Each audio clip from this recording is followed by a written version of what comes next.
the video for the shape. So let's get started with the questions directly.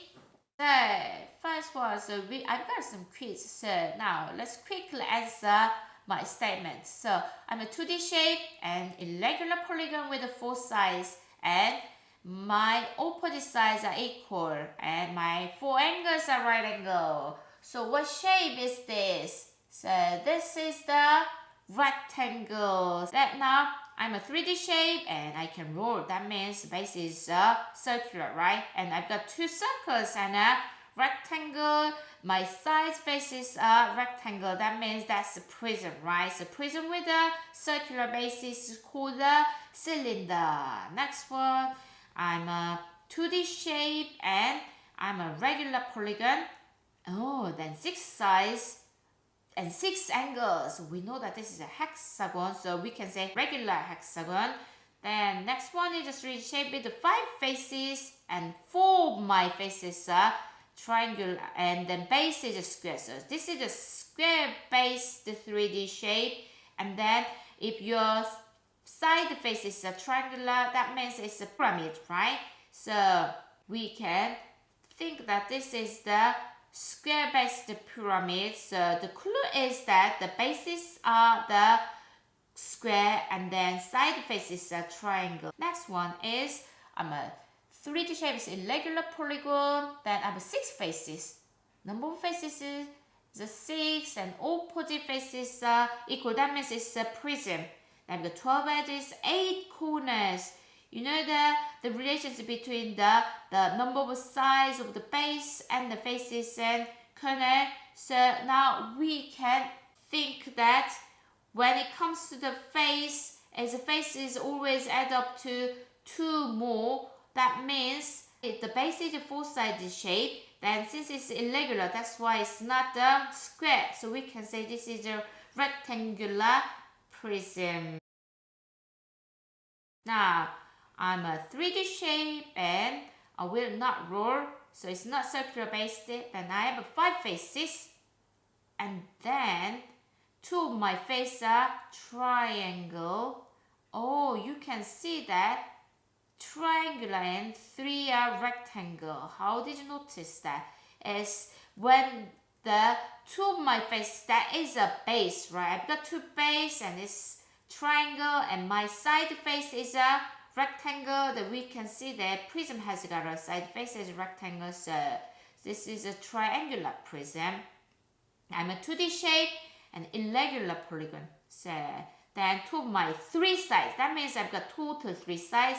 That means it's a triangle, and 2 of my 3 angles are equal. We know that this is the isosceles triangle. Then I'm a 3D shape and 12 edges, equal lengths, all equal lengths, and 6 square.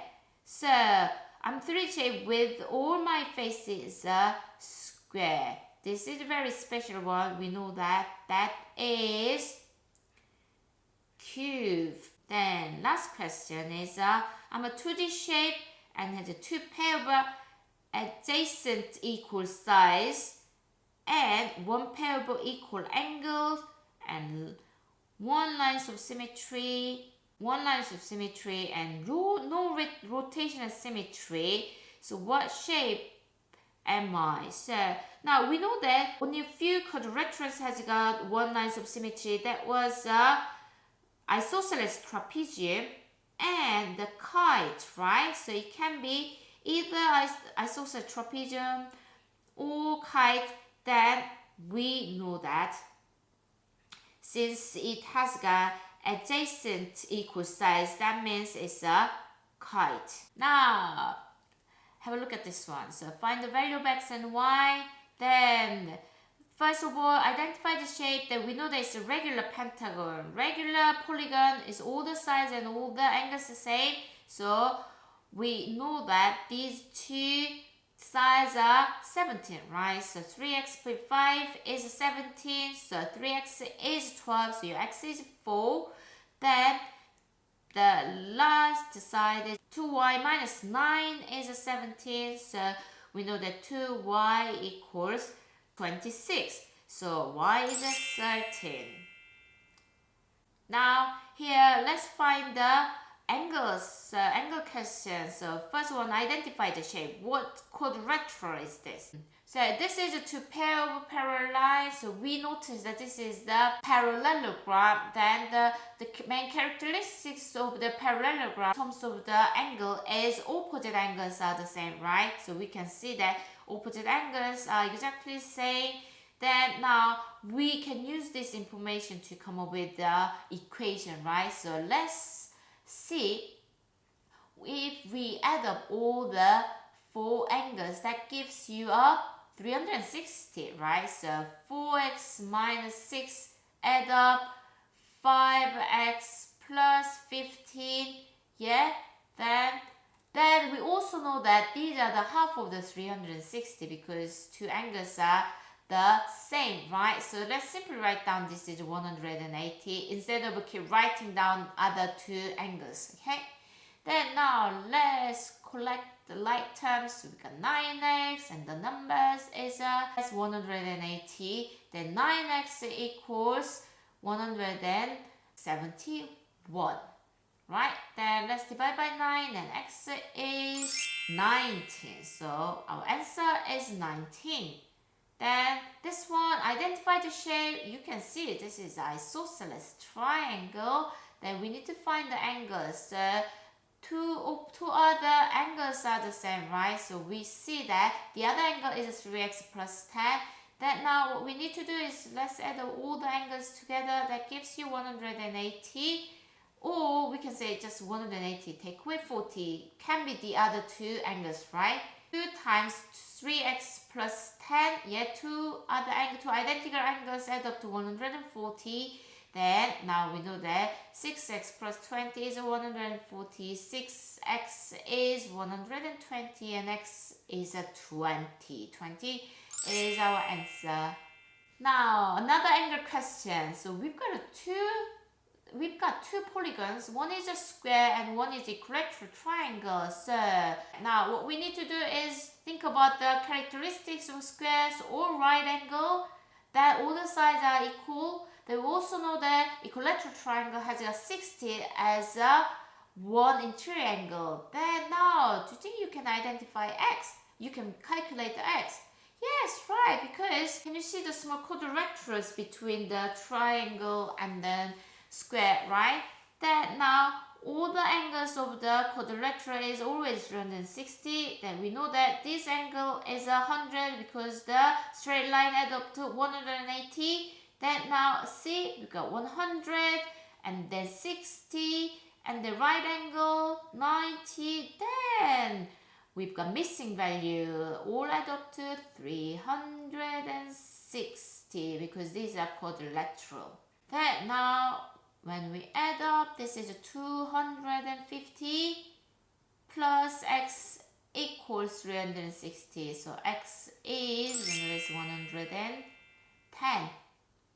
Okay, so let's move on to the next question. So here we've got 4 shapes, right?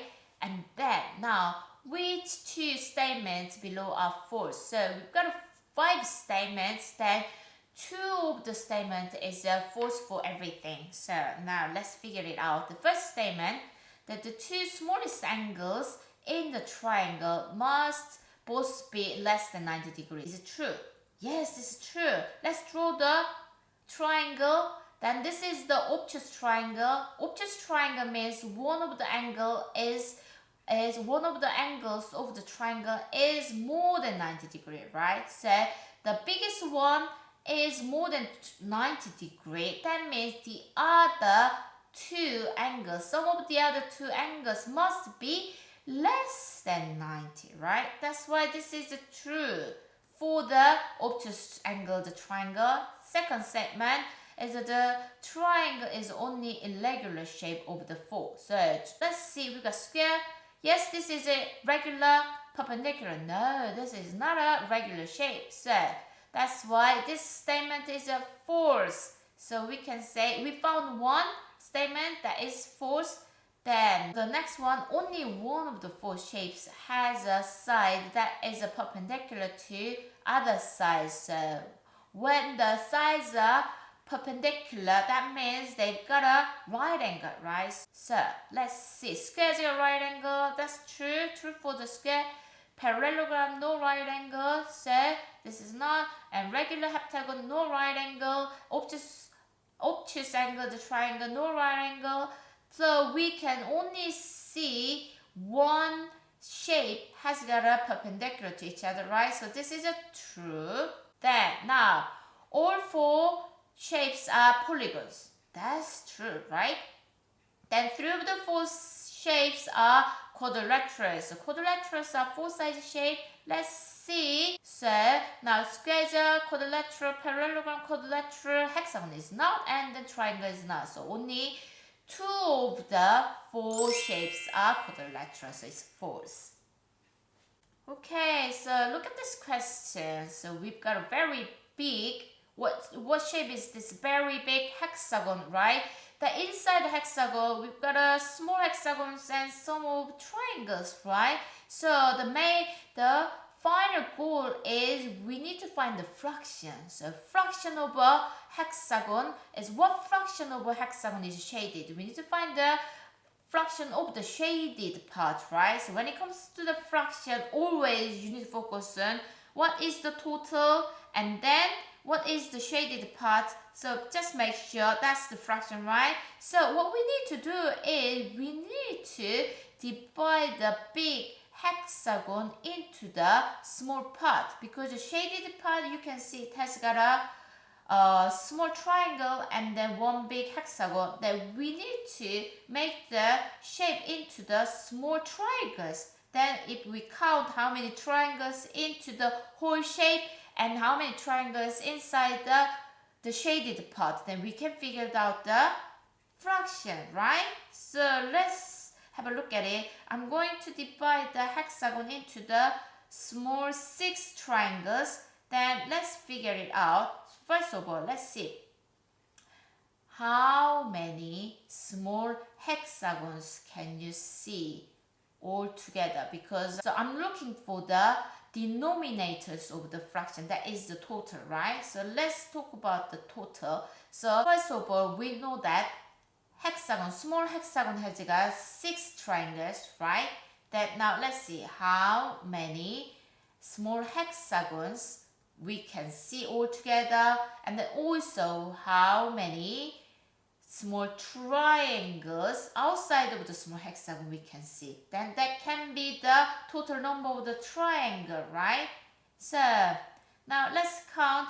We can see 1 small hexagon and 2, 3, 4, 5, 6, 7. We can see that the whole shape has got 7 small hexagon. Then how many triangles can you see inside the whole shape? So we can see, let's count the triangles between the small hexagons. 1, 2, 3, 4, 5, 6, 7, 8, 9, 10, 11, 12. So we can see that 12 small triangles between the small hexagons, right? Now we can figure it out the total number of the triangles inside the big whole hexagon. So we know that the 7 small hexagon, then one hexagon has got 6 small triangles. So 7 lots of 6 is 42 triangles inside the small hexagons, right? Then between the hexagons we can also see 12 triangles. We add them together. Then 54 triangles is our denominator, right? So hold the hexagon made up with the 54 small triangles. So let's write down. Our denominator is 54. Then now let's talk about the shaded part. We simply count. You can see 1, 2, 3, 4, 5, 6, and then now 6 more triangles. That is the 12, right? So 12 small triangle is shaded. That's why this is our fraction. And let's simplify that. We come up with that the fraction is 2/9. Right, this is our last question. Here we've got 2 isosceles triangles and we put them together. Then smaller isosceles triangle has got a 4 centimeter as a base. So let's write down smaller one is, yeah, you can spot the smaller one, that is white one. Then the larger one is, you can see, I'm going to write down with the red pen, that this has got a 6 centimeter as a base. Then what we need to do is, we know the height there, we need to calculate the area of the shaded part, right? So this is, it looks tricky, but it's quite simple. All we need to do is find the area of the large isosceles triangle. Then now we take away the smaller isosceles triangle. Then now that we can find the shaded part, right? So area of a triangle times the base and times the height divided by 2. Then now again, base times height divided by 2. Then difference between them is, let's see, so this is half of 24 is a 12 and half of 16 is a 8.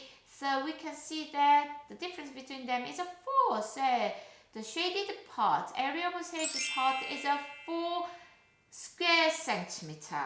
Right, so well done. This is the end of the all shape part. So all I want you to say is remember, because the shape questions, if you don't know the main characteristics of each shape, you can't solve the question. So please remember all the important bits we discussed together, right? Then now, always thank you for your focus, and then I will see you with a new topic next time. Bye bye.